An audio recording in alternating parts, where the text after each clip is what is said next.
የአሜሪካ እግረኛ ጦር ወደ ኢራን ጥሶ እንዲገባ ትራምፕ ውሳኔ ማሳለፋቸውን የሚገልጽ መረጃ ወጣ።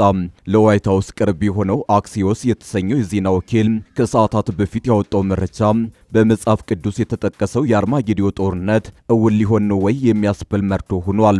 በሌላ በኩል በአሜሪካና ኢራን መሃል የድርድር ወሬዎች መናፈሳቸውን የቀጠሉ ሲሆን ኔታንያሁ በአሜሪካ የድርድር ፍላጎት የመከዳት ስሜት እንደተሰማቸው ይፋ አድርገዋል። ኢራን በበኩሏ በ3 ሰዓታት ልዩነት ውስጥ እያንዳንዳቸው 100 ኪሎ ግራም የሚመዝኑ ቦምቦችን የሚሸከሙ ባሊስቲክ ሚሳይሎችን ወደ ቴል አቪቭ ማስወንጨፏ ታውቋል። በዝርዝር እናስደምጣቸዋለን። አፍሪካን ኢንተለጀንስ ጉድ ያስባለውን ወታደራዊ መረጃ ከምንጮቹ ፈልፍሎ አደባባይ አስጥቶታል። የኤርትራ ከፍተኛ ጀነራል የሆኑትና በሰሜኑ ጦርነት ወቅት በኢትዮጵያዊው ጀነራል መሐመድ ተሰማ ውዳሴ የተቻራቸው ጀነራል ኢዮብ ፍሳሄ መቀሌ እንደገቡ የፈረንሳዩ ጋዜጣ ዘግቧል። ጀነራሉ በመቀሌ ከህወሓት ወታደራዊ አዛዦች ጋር የተገናኙ ሲሆን የኢትዮጵያ መከላከያ ሰራዊትን አሁናዊ ቁመና መገምገማቸውም ታውቋል። እንመለስበታለን። በድንበር ላይ የተቀሰቀሰው ውጊያ ተባብሶ መቀጠሉ ሲሰማ ሱዳን ኢትዮጵያ አመፀኞችን እየደገፈች ነው በማለት ከሰሰች። የሱዳኑ ጦርነት መዘዙ ለኢትዮጵያ ደርሷል። ኢትዮጵያ ከሱዳን በኩል ከባድ ክስ ቀርቦባታል። ይህም ቀስ በቀስ ሀገራቱን ወደ ግጭት እንዳያስገባቸው አስግቷል። እናስደምጣቸዋለን። የኦሮሞ ነጻነት ሰራዊት የፋኖን አቋም ደገፈ። ከወራት በፊት አቶ ሽመልስ አብዲሳ ፋኖና ኦላ እየተናበቡ ጥቃት እየፈጸሙ ነው ሲሉ ከሰው ነበር። ዛሬ የኦሮሞ ነጻነት ሰራዊት ያወጣው መግለጫ ደግሞ ፋኖ ከቀናት በፊት ይፋ ያደረገውን አቋም የሚደግፍ ሆኗል። ይህ የሁለቱ ኃይሎች ተመሳሳይ ውሳኔ ለማዕከላዊ መንግስቱ ስጋት የፈጠረ ሆኗል። ትሰሙታላችሁ። አክብሮታዊ ሰላምታችን በያላችሁበት የዓለም ዳርቻ የረሳችሁ የተወደዳችሁ የአንድ አፍታ ሚዲያ ቤተሰቦች ከአንድ አፍታ ለአሁኑ መደመጥ አለባቸው ያልናቸውን ዜናዎች ወደ እናንተ የምናደርስበት ሰዓት ላይ ተገኝተናል። አብራችሁን ትቆዩ ዘንድ ግብዣችን ነው።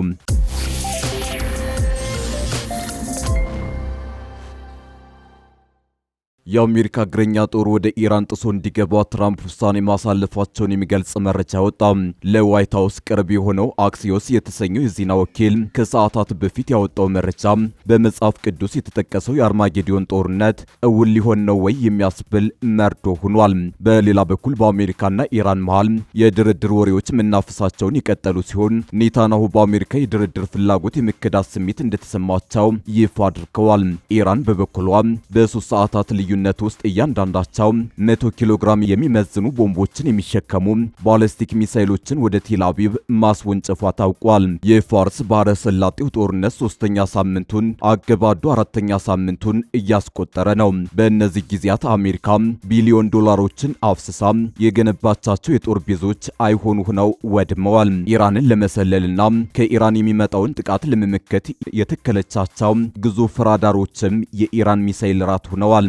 ጉዳይ ያበሳጫት አሜሪካ ጦርነቱን ከማቆም ይልቅ ወደ ኢራን እግረኛ ጦር ለማስገባት እየተሰናዳች መሆኑ እየተሰማ ነው። አክሲዮስ የተሰኘው የዜና ማሰራጫ ጣቢያ ዛሬ ባወጣው መረጃ አሜሪካ በኢራቅ እንዳደረገችው ሁሉ በኢራንም እግረኛ ጦር አሰማርታ ልትዋጋ ውሳኔ ለማሳለፍ ቆርጣለች ብሏል። አሜሪካ ወደ ኢራን እግረኛ ኃይሏን ብታስገባ እንደ ኢራቁ ዘመቻ ሁሉ አሜሪካ ብትዋረድስ የሚለው የብዙ አሜሪካውያን ጭንቀትና ስጋት ሆኗል። ከዚህ በተጨማሪም የአሜሪካ ከፍተኛ ወታደራዊ ባለስልጣናት የኢራን ዋነኛ የነዳጅ ኤክስፖርት ማዕከል የሆነውን ካርግ ደሴትን ለመቆጣጠር ሊሰማሩ የሚችሉ ፓራሹቲስት ወታደሮችን ስለመላክ እየመከሩ ነው። አሜሪካ ከኢራን ጋር ለመደራደር ዳርዳር እያለች መሆኑን ተከትሎ እስራኤል ተቆጥታለች። ካሁኑ ድርድሩ አይሳካም እያለች ነው። በኢራንና በእስራኤል መካከል የሚፈጸሙ ጥቃቶች በቀጠሉበት በአሁኑ ሰዓት በአሜሪካና በኢራን መካከል ድርድር ይጀምራል ተብሎ እየተጠበቀ ነው። በጦርነቱ ዋነኛ ተዋናይ የሆነችው የእስራኤል ባለስልጣናት ግን ምንም እንኳን ትራምፕ ከኢራን ጋር ከስምምነት የመድረስ ቁርጠኝነቱ ቢኖራቸውም በኢራን ላይ ጥርጣሬ እንዳላቸው ለሮይተርስ ተናግረዋል። ስማቸው እንዲጠቀስ ያልፈቀዱ 3 የእስራኤል ባለስልጣናት ለዜና ወኪሉ እንደገለጹት ኢራን ከአሜሪካ በኩል የሚቀርበውን ጥያቄ በመመለስ ስምምነት ይደረሳል የሚል እምነት የላቸውም። 1 ወር ሊሞላው ጥቂት ቀናት የቀሩት አሜሪካና እስራኤል በኢራን ላይ የከፈቱት ጦርነት የቀጠለ ሲሆን ፕሬዝዳንት ትራምፕ ከስምምነት ካልተደረሰ ከባድ ጥቃት በኢራን ላይ ለመፈጸም የ5 ቀናት ቀነ ገደብ አስቀምጠዋል። የኢራንና የአሜሪካ ከፍተኛ ባለስልጣናት ፓኪስታን ውስጥ በዚህ ሳምንት ውስጥ እንደሚገናኙ የሚጠበቅ ሲሆን አሜሪካ በኢራን የኒውክሌርና የባሊስቲክ ሚሳይል መርሃ ግብሮች ላይ እቀባዎች እንዲደረጉ ትፈልጋለች። 4 ኪሎ ላይ ጦርነት ለማወጅ የተዘጋጁት የህወሓትና ሻዕቢያ ጄኔራሎች መቀሌ ላይ በአካል ተገናኝተው የጦር እቅድ ማውጣታቸው ታወቀ። የሻዕቢያ ወታደራዊ ልዑካን መቀሌ ገብቶ ከህወሓት ጄኔራሎች ጋር መምከሩን የደህንነት መረጃዎችን የሚያነፈንፈው አፍሪካን ኢንተለጀንስ ዘግቧል። የሻዕቢያ ጄኔራሎች የጋራ የጦር እቅድ ለመንደፍ መቀሌ የገቡት ከ2 ሳምንት ገደማ በፊት መሆኑን ዘገባው አመልክቷል። ባለፈው የካቲት ወር የመጨረሻ ቀናት መቀሌ የገቡት የሻዕቢያ ከፍተኛ ወታደራዊ መኮንኖች ከህወሓት ጄኔራሎች ጋር ሰፊ ውይይት ማድረጋቸው ተጠቁሟል። እንደ አፍሪካን ኢንተለጀንስ ዘገባ ከሆነ መቀሌ የገባው የሻዕቢያ ወታደራዊ ልዑክ በብርጋዴር ጄኔራል ኢዮብ ፍስሐዬ የተመራ ነው። ከጄኔራል ኢዮብ በተጨማሪም ሌሎች ከፍተኛ የሻዕቢያ ወታደራዊ መኮንኖችን ያካተተ ልዑካን ቡድን መቀሌ መሰንበቱን ዘገባው አረጋግጧል። የሻዕቢያ ወታደራዊ ልዑክ ከትግራይ ጊዜያዊ አስተዳደር የሰላምና ጸጥታ ቢሮ ኃላፊ ጄኔራል ፍስሐ ኪዳኑ ጋር ሰፊ ውይይት አድርጓል ተብሏል። በዋናነት ቁልፍ ወታደራዊ ውይይት የተደረገው ከፍስሐ ማንጁስ ጋር ቢሆንም የሻዕቢያ ቡድን ከሌሎች የህወሓት ከፍተኛ አመራሮች ጋር መገናኘቱ ተጠቁሟል። ሆኖም የሁለቱ የጦር አዛዦች ስብሰባ ባለመግባባት መጠናቀቁን ምንጮች ነግረውኛል ብሏል አፍሪካን ኢንተለጀንስ። የፈረንሳዩ ጋዜጣ አፍሪካን ኢንተለጀንስ በዚህ ዘገባው የፌዴራሉ መንግስት የያዘው አቋም ህወሓትና ሻዕቢያ እንዲተባበሩ በር ከፍቷል ያለ ሲሆን ነገር ግን በሁለቱ ኃይሎች መሃል ሰፊ የአመለካከት ልዩነት መፈጠሩን ጠቅሷል። ይህ የአመለካከት ልዩነት የተፈጠረው ሁለቱ ኃይሎች የኢትዮጵያን መከላከያ ሰራዊትን በተመለከተ ባቀረቡት ግምገማ ነው ከማለት ውጭ ዝርዝር ጉዳዮችን አላስቀመጠም።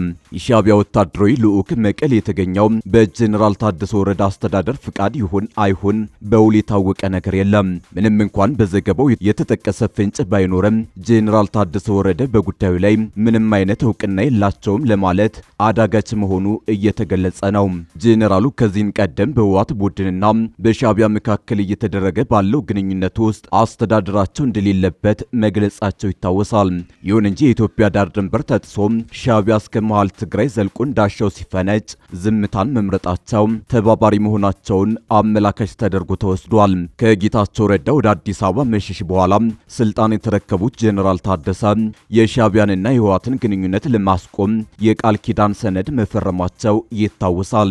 የቃል ኪዳን ሰነድ ከ4 ኪሎ ፈርመው የተቀበሉትን ስልጣን ያገባደዱት ጄኔራሉ ራሳቸው አይቀሬ ነው ላሉት ጦርነት እንዘጋጅ በማለት ህዝቡን እየቀሰቀሱ ነው። ህወሓትና ሻዕቢያ ጽምዶ በሚል የፈጠሩትን ግንኙነት አሁን ላይ ወደ ወታደራዊ ቅንጅት ማሳደጋቸው መረጃዎች ያሳያሉ።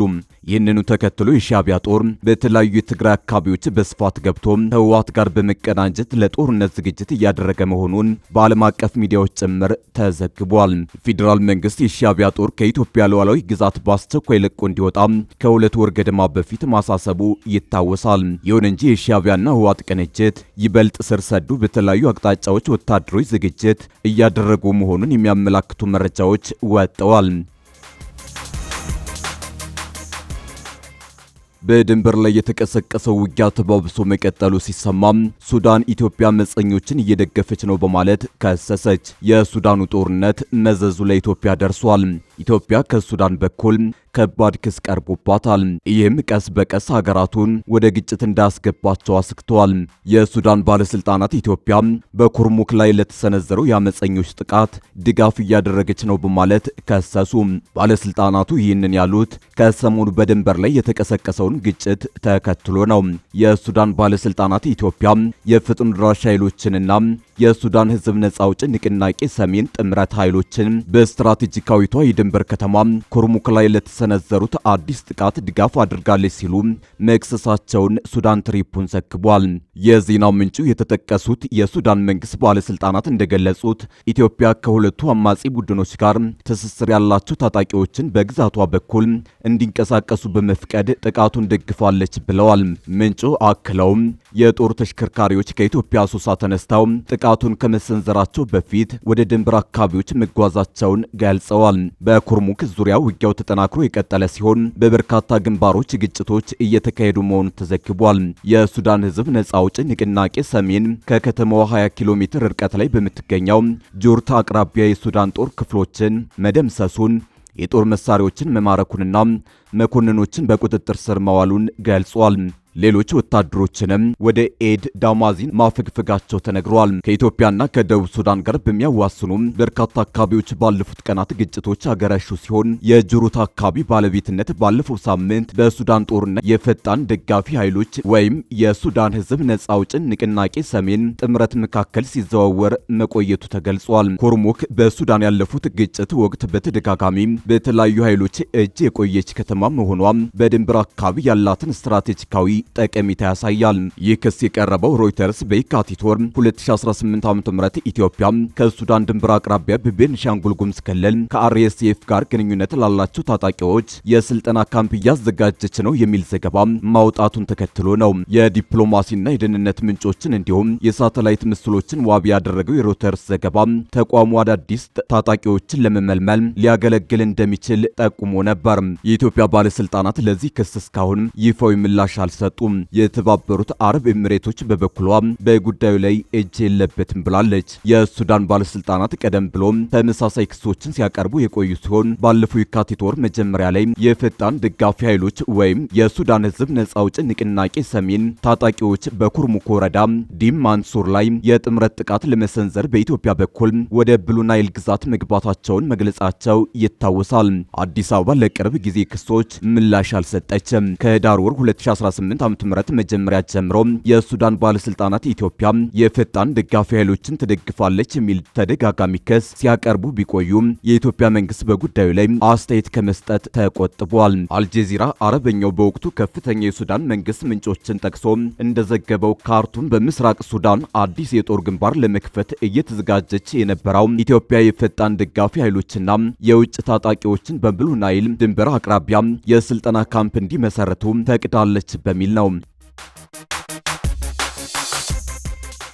የአማራ ፋኖ ብሔራዊ ንቅናቄ በምርጫ ተሳትፎ ላይ ማስጠንቀቂያ ከሰጠ ከአንድ ሳምንት በኋላ የኦሮሞ ነጻነት ሰራዊት መጪውን ሀገራዊ ምርጫ ታማኒነት የሌለው ሲል ውድቅ አድርጎታል። ቡድኑ የሀገሪቱ አብዛኛው ክፍል ትርጉም ያለው ምርጫ ለማካሄድ የማይቻልበት ደረጃ ላይ ነው ሲልም ገልጿል። ቡድኑ መጋቢት 14 ቀን 2018 ዓ.ም ባወጣው መግለጫ ምርጫው ለውጭ ዓለም ፍጆታ ተብሎ የሚዘጋጅ ትዕይንት ሆኗል ያለ ሲሆን ከሀገሪቱ 70 በመቶ በላይ የሚሆነው አካባቢ ታማኒነት ላለው ድምፅ አሰጣጥ ምቹ እንዳልሆነ ገልጿል።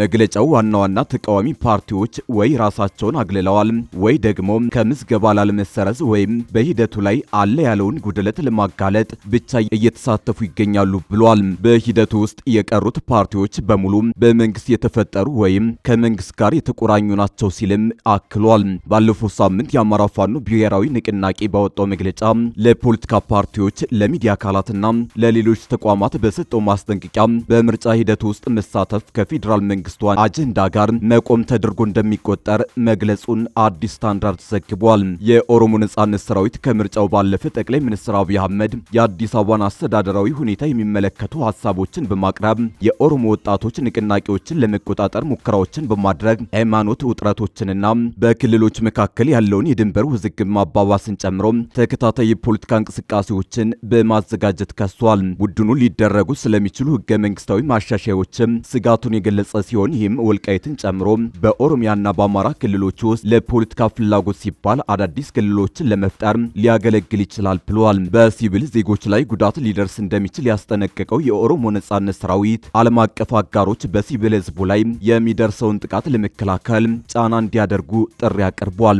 መንግስት ለእነዚህ ክሶች እስካሁን የሰጠው ምላሽ የለም። ግንቦት 24 ቀን 2018 ዓ.ም ይካሄዳል ተብሎ የሚጠበቀው አገራዊ ምርጫ ከተለያዩ የታጠቁ ኃይሎች ትችት እየቀረበበት ይገኛል። ባለፈው ሳምንት በአማራ ክልል የመራጮች ምዝገባ እየተከናወነ ባለበት ወቅት የአማራ ፋኖ ብሔራዊ ንቅናቄ ለፖለቲካ ፓርቲዎች፣ ለሚዲያ ባለሙያዎች፣ ለሃይማኖት መሪዎችና ለሲቪክ ማህበራት በሰጠው ጠንካራ ማስጠንቀቂያ በምርጫ ሂደት ውስጥ የሚኖራቸው ማንኛውም ተሳትፎ ከመንግስት ጎን እንደመቆም እንደሚቆጠር አስታውቋል። መጋቢት 6 ቀን 2018 ዓ.ም በወጣው መግለጫ ንቅናቄው ምርጫውን የሚያግዙ አካላት እንደ መንግስት ሁሉ የአማራ ህዝብ ጠላቶች ተደርገው ይቆጠራል ይቆጠራሉ ብሏል። ቡድኑ ሂደቱን የማጭበርበር ተግባር ሲል የገለጸው ሲሆን በሂደቱ መሳተፍ ወይም መደገፍ በሲቪል ዜጎች ላይ እየደረሰ ያለውን ጥቃት እንደ መደገፍ ይቆጠራል ሲል ተከራክሯል። የኢትዮጵያ ብሔራዊ ምርጫ ቦርድ በአማራ ክልል ያለውን ውጥረት ከግምት ውስጥ በማስገባት ለምርጫው የደህንነት ምደባ ስርዓት ማስታወቁ ይታወሳል። የአማራ ፋኖ ብሔራዊ ንቅናቄ